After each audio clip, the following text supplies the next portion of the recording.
మొదటిగా తండ్రి అయిన దేవునికి కృతజ్ఞతాస్తుతులు. మీ అందరికీ నా హృదయపూర్వక వందనాలు.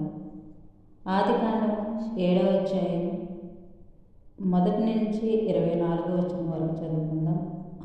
అధ్యాయం మొత్తం. యెహోవా, ఈ తరము వారిలో నీవే నా ఎదుట నీతిమంతుడో ఎదుటి చూచిదువు గనుక నీవును నీ ఇంటి వారును వాడలో ప్రవేశించుడి. పవిత్ర జంతువులలో ప్రతి జాతి పోతులు 7, పెంటులు 7, పవిత్రములు కాని జంతువులలో ప్రతి జాతి పోతును పెంటియు 2, ఆకాశ పక్షులలో ప్రతి జాతి మగవి 7, ఆడవి 7. నీవు భూమి అంతటి మీద సంతతిని జీవముతో కాపాడునట్లు నీ యొద్ద ఉంచుకును.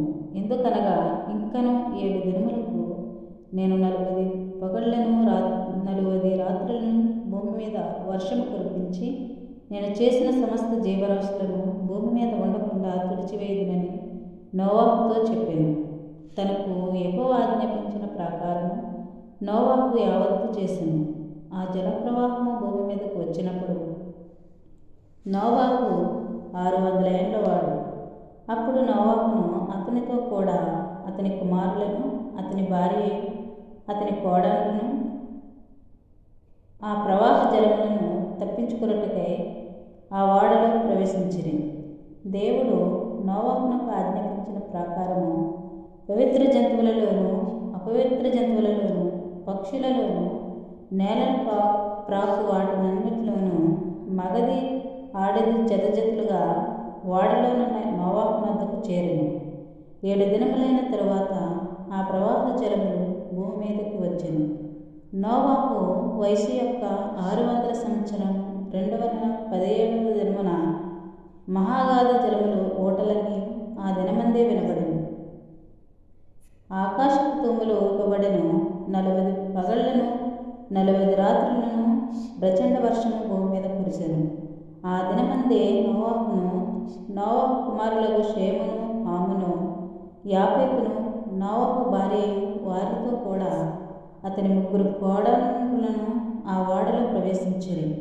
వీరే కాదు, ఆయా జాతుల ప్రకారము ప్రతి మృగమును, ఆయా జాతుల ప్రకారము ప్రతి పశువును, ఆయా జాతుల ప్రకారము నేల మీద ప్రాకు ప్రతి పురుగును, ఆయా జాతుల ప్రకారము ప్రతి పక్షియు, ఆయా నానా విధములైన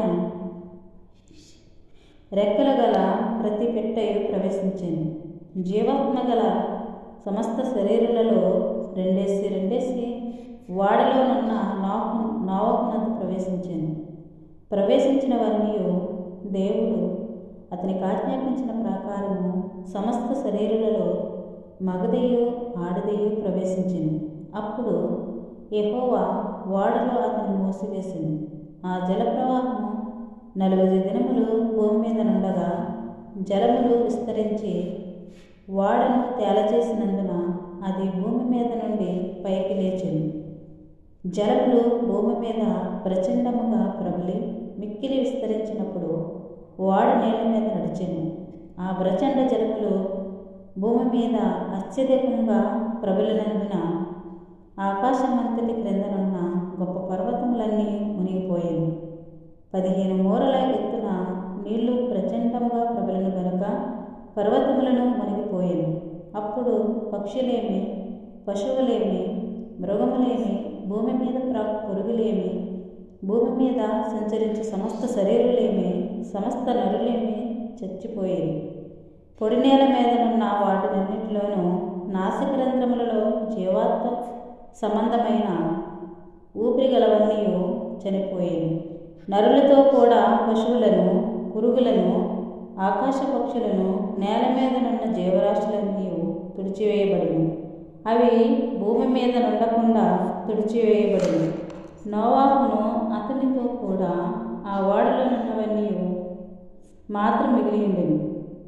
150 దినముల వరకు నీళ్లు భూమి మీద ప్రచండంగా ప్రబలెను. ఈ కొద్ది వాక్యం మనందరి హృదయాలు ఫలించునుగాక. ఆమేన్. మిమ్మల్ని అందరినీ దేవుడు దీవించి ఆశీర్వదించునుగాక. ఆమేన్. ఆమేన్.